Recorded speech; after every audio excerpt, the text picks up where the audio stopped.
Greetings, viewers. We have a pen today that's a little bit different and very, very much loaded with features. This is the Monteverde Onetouch tool pen. So let's just get right to it. This is a heavy pen made pretty much all of metal, weighs 37 grams. It feels quite substantial. And there's a lot of metal parts and doodads associated with this, so you can see in a lot of cases where the weight comes from. So one of the interesting features you probably notice right off the bat is it is ruled on the barrel. So you have 4 different ruler scales. You have a traditional English scale measured in inches down to the 1/16 of an inch.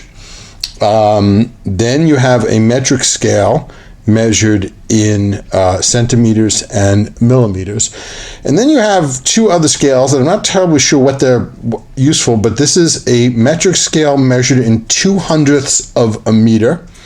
And then if you flip it over, you have another metric scale measured in 3/100ths of a meter. So you have 3 metric scales, 1 English scale.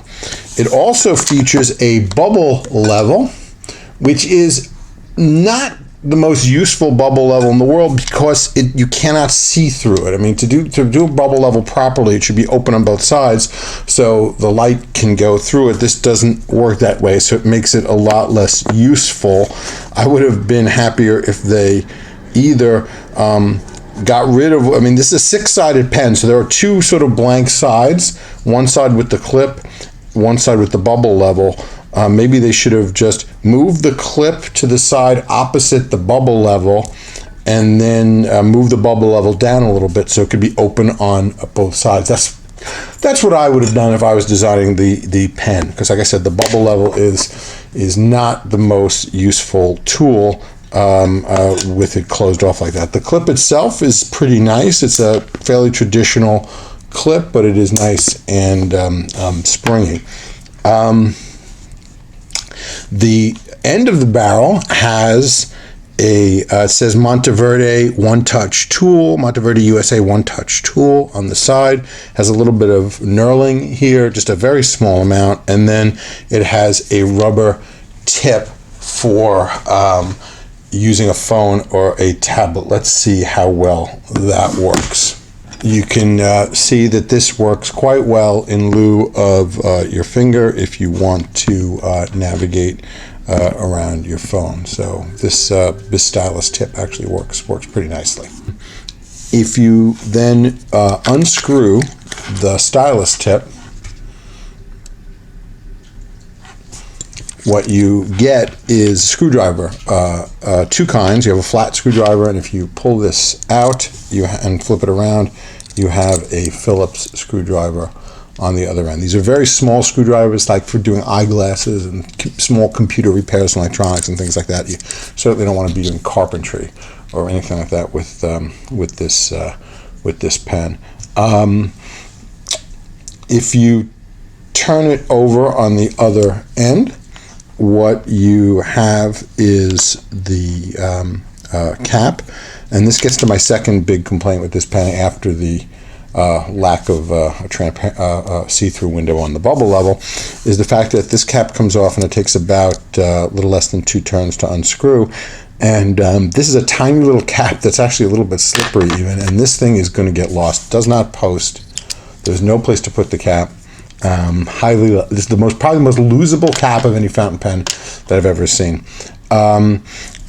The nib itself is decently nice. It says Iridium Point, Germany. It's a fairly fine nib, but unlabeled, but it's likely a fine, and it has an ordinary plastic feed. Now, let's get to my other big complaint about this pen. The way you fill this is you have to screw the cap on, and then you pull this off, and it yanks the entire fountain pen mechanism out, if you will. What you're seeing here is a standard international cartridge that I filled with a syringe. There is nothing else other than a standard international that I could get to work with this. Even my Kaweco mini converter, which I've yet to see a standard international cartridge style pen that did not that did not work on. It would not work with this pen. So it pretty much, best I can tell, is short standard international cartridge or nothing.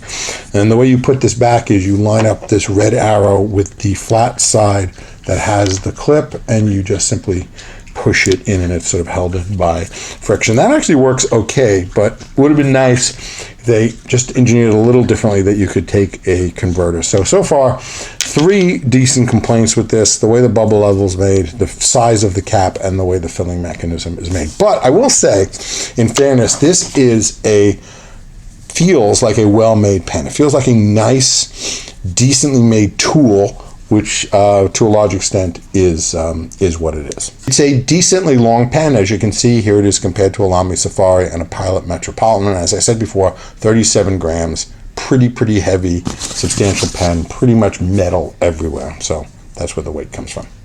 Well, that is pretty much all the different parts of this pen. I guess the next thing is seeing it right. And that next thing is going to happen right now. Okay, folks, what we're writing with here is a Monteverde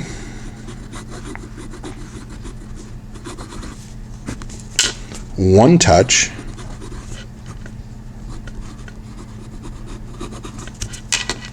tool pen.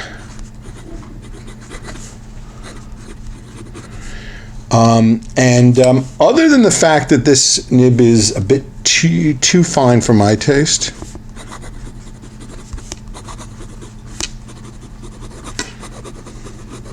and by that I simply mean my taste tends to lean to slightly broader pens. There's nothing unacceptable about this at all. I just would tend to prefer something a tiny bit broader, but basically it's fine.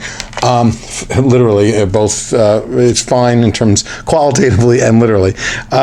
It's a pretty smooth nib. It's got some nice flow, and in general, I would say it writes well.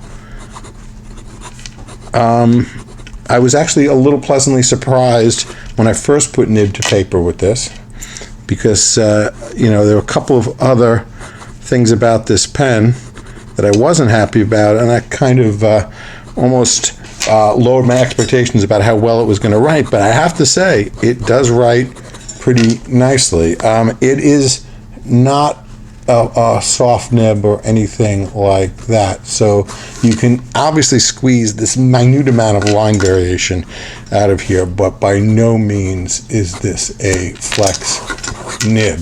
But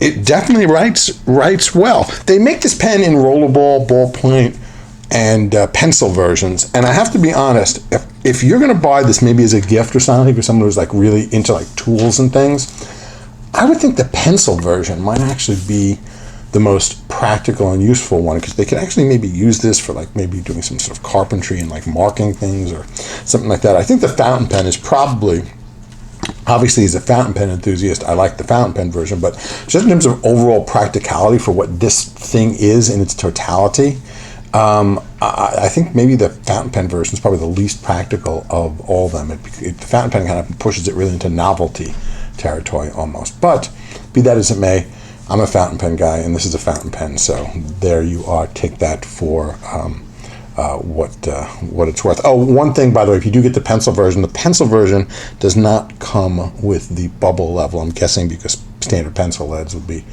too long to accommodate that, but just bear that in mind. So I did see that one on the listings. So anyway, that's the pen. Let's talk about this ink a little bit, shall we?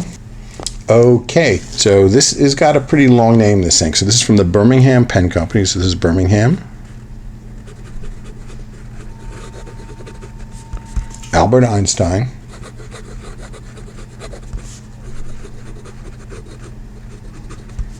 Relative. Cadmium.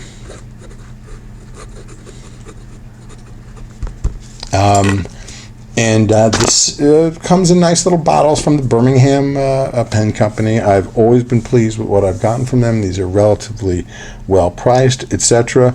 It does talk about a lecture that Einstein did in Pittsburgh in December of 1934.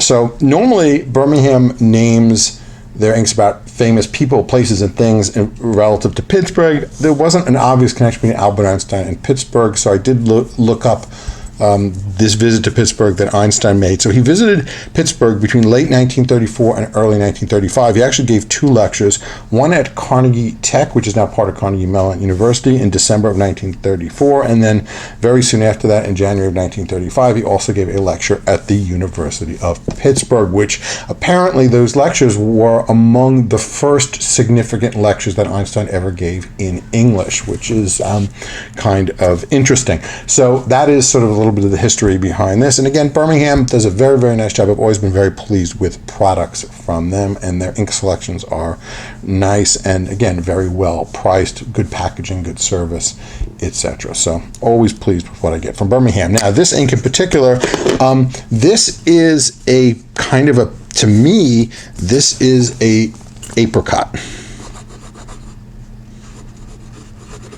That is sort of the first thing that comes to mind when I think of this ink, and I really like it. It's a little bit on the light side.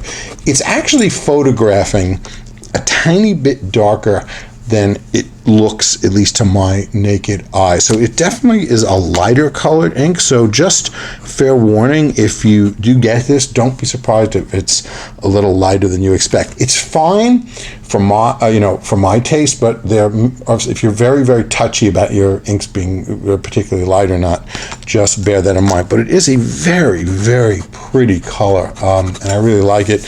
And it's nicely behaved. It's not, I was going to say not bleeding through the paper, but it's, I wrote on both sides, but yes, it is not bleeding through the paper.